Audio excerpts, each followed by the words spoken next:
Ассалаумағалейкум қазақ елі, сіздермен бірге тағы да 2 видео. Бүгінгі видеода мен бірінші машинамды көрсететін боламын. Яғни өзі көрсетіп қойдым.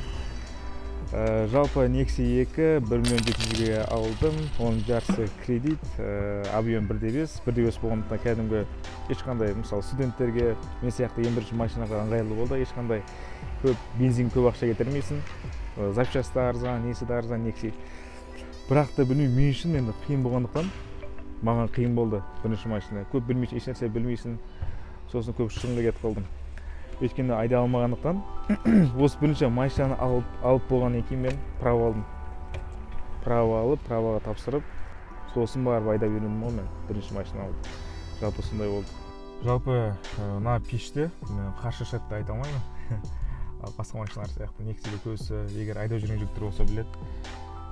Кәдімгідей фарасын ашар, енді өз бағасын стоит деп ойлаймын.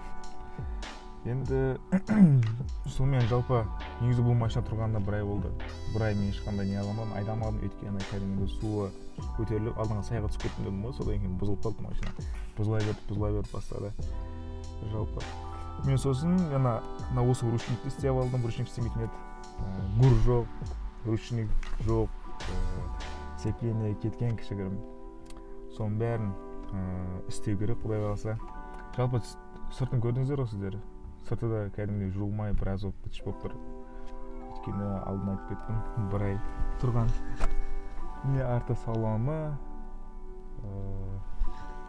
Жалпы осындай машина.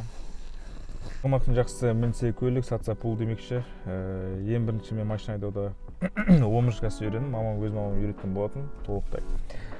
Содан кейін мама 2-ші курста өзінің машинасын патарт етті. Айдайсың ба, сатасың өзім білді. Оны бірақ сатып жібердім. Бірнеше шетелге кету керек болды. Working Travel деген программа бар еді студенттер. Ол да оңай қалды, сосын ол да қалды.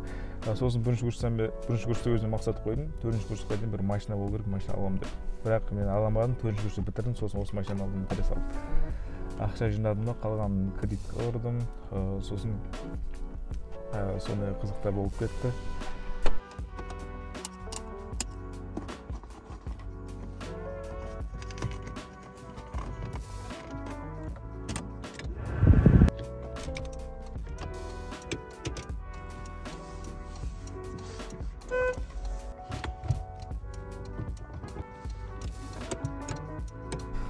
Сонымен достар, видеоның соңына келіп қалдықпыз.